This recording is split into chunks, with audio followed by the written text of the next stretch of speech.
हरि, श्री गणेशाय नमः। तुलसी जी के तुलसी विवाह की शुभकामनाएं, मनन प्रार्थना और नमन। तुलसी जी से जुड़ी एक कथा बहुत प्रचलित है। श्रीमद् देवी भागवत पुराण में इनके अवतरण की दिव्य लीला कथा भी बनाई गई है। एक बार शिव जी ने तेज को समुद्र में फेंक दिया था।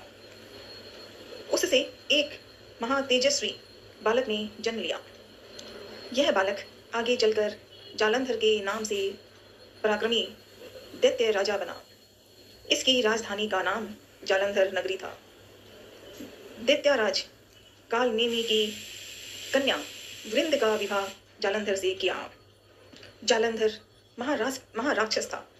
अपनी सत्ता के मद में चूर उसने माता लक्ष्मी को पाने की कामना से युद्ध किया, परंतु समुद्र से ही उत्पन्न होने के कारण माता लक्ष्मी ने उसे अपने भाई के रूप में स्वीकार किया।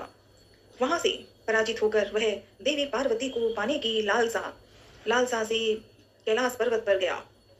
भगवान देवाधीश्वर शिव का ही रूप धरकर माता पार्वती के समीप गया, परंतु मां ने अपने योग बल से उसे तुरंत पहचान लिया और वहां से अंतर्ध्यान हो गई। देवी पार्वती ने क्रुद्ध होकर सारा वृतांत भगवान विष्णु को सुनाया। जालंधर की पत्नी वृंदा अत्यंत पतिव्रता स्त्री थी। उसी के पतिव्रत धर्म की शक्ति से जालंधर न तो मारा जाता था और न ही पराजित होता था। इसीलिए जालंधर का नाश करने के लिए वृंदा के पतिव्रत धर्म को भंग करना बहुत जरूरी था। इसी कारण भगवान विष्णु ऋषि का वेश धारण कर वन में जा पहुंचे, जहां वृंदा अकेली भ्रमण कर रही थी। भगवान के साथ दो मायावी राक्षस भी थे, जिन्हें देखकर वृंदा भयभीत हो गई। ऋषि ने वृंदा के सामने पल में दोनों को भस्म कर दिया। उनकी शक्ति देखकर वृंदा ने कैलाश पर्वत पर महादेव के साथ युद्ध कर रहे अपने पति जालंधर के बारे में पूछा। ऋषि ने अपने माया जाल से दो बानर प्रकट किए।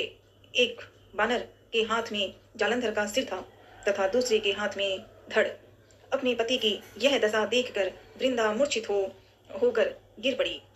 होश में आने पर उन्होंने ऋषि रूपी भगवान से विनती की कि वह अपने पति को जीवित करें।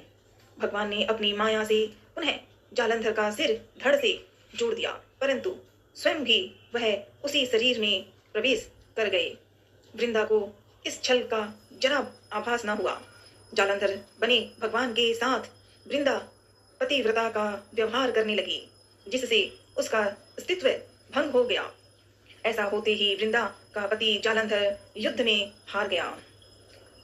इस सारी लीला का जब वृंदा को पता चला तो उसने क्रुद्ध होकर भगवान विष्णु को सीला होने का श्राप दे दिया तथा स्वयं सती हो गई। वृंदा वहीं सती हो गई। जहां वृंदा भस्म हुई वहां तुलसी का पौधा लगा। वृंदा का ही तुलसी का रूप। वहां तुलसी का पौधा उगा। भगवान विष्णु ने वृंदा से कहा, हे वृंदा, तुम अपने अस्तित्व के कारण मुझे लक्ष्मी से भी अधिक प्रिय हो गई हो। अब तुम तुलसी के रूप में सदा मेरे साथ रहोगी। जो मनुष्य भी मेरे शालिग्राम रूप के साथ तुलसी का विवाह करेगा, उसे उस लोक और परलोक में विपुल यश प्राप्त होगा। जिस घर में तुलसी होती है वहां यम के दूत भी असमय नहीं जा सकते। गंगा व यमुना के जल में स्नान और तुलसी का पूजन बराबर माना जाता है। चाहे मनुष्य कितना भी पापी क्यों ना हो, मृत्यु के समय जिसके प्राण मंजरी रहित तुलसी और गंगा जल मुख में रखकर निकल जाते हैं, वह पापों से मुक्त होकर वैकुंठ धाम को प्राप्त होता है। जो मनुष्य तुलसी वह आंवलों की छाया में अपने पितरों का श्राद्ध करता है, उसके पितर मोक्ष को प्राप्त हो जाते हैं। उसी दैत्य जालंधर की यह भूमि जलंधर नाम से विख्यात है। सती वृंदा का मंदिर मोहल्ला कोट किशनचंद में स्थित है। कहते हैं कि इस स्थान पर एक प्राचीन गुफा थी जो सीधी हरिद्वार तक जाती थी। सच्चे मन से 40 दिन तक सती वृंदा देवी के मंदिर में पूजा करने से सभी मनोरथ पूर्ण होते हैं। तुलसी विवाह की ढेरों ढेरों बधाई, सभी को ढेरों ढेरों बधाई। तुलसी मैया शालिग्राम भगवान की जय। तुलसी विवाह की शुभकामनाएं, सादर नमन। तुलसा मैया नमो निशा नमो नमः नमो नमः। ओम नमः शिवाय बोले, ओम नमः शिवाय, ओम नमः शिवाय बोले, ओम नमः शिवाय। तुलसा मैया नमो नमः। कार्तिक महीने में भगवान विष्णु और माता लक्ष्मी की पूजा के साथ साथ तुलसी माता की पूजा का भी विशेष महत्व है। इस महीने में तुलसी के पौधे के समक्ष घी का दीपक जलाना चाहिए और उसके जीवन के सारे दुख दूर हो जाते हैं। बस प्रार्थना मन से होनी चाहिए, सच्ची प्रार्थना। तुलसी मैया और शालिग्राम भगवान की जय। नमो नमः नमो नमः नमो नमः। तुलसा मैया की कथा निराली। एक बुढ़िया माई जिस प्रकार तुलसी मैया की मन में प्रार्थना करती थी और ईश्वर ने उसके साथ तैयार हो गए थे। जो उसने कहा वही किया, उसी को हम भी मन में प्रार्थना कर लें। हे तुलसी माता, सत की दाता, मैं तेरा बिरला सींचती हूँ। मुझे बहू दे, पीताम्बर की धोती दे, मीठा मीठा घास दे, बैकुंठा के में बास दे, चटक की चाल दे, पटक की मौत दे, चंदन का काठ दे, रानी सा राज दे, दाल भात का भोजन दे, 11 की मौत दे, कृष्ण जी का कंधा दे, कृष्ण जी का कंधा दे, कृष्ण जी का कंधा दे। और जैसे ही बुढ़िया माँ प्रार्थना करती थी, वहाँ तुलसी माँ और भगवान ने आकर के वो सारी बातें उस बुढ़िया माई को कही।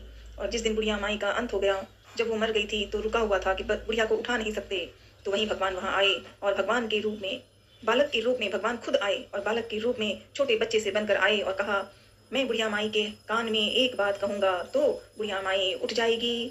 वही प्रार्थना, मनन प्रार्थना।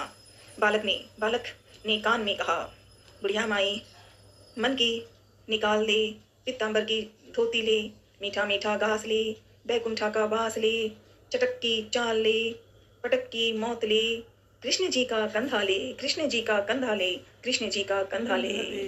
और भगवान ने ऐसे कहा। यह सुनकर ही बुढ़िया माई हल्की हो गई। हम सब सच्चे मन से भगवान की यही प्रार्थना करें। तुलसी मैया का विवाह है, उत्साह आनंद है। प्रणाम तुलसी मैया, शालिग्राम आपको कोटि कोटि नमन। हर हरे महादेव, हर हरे महादेव, हर हरे महादेव।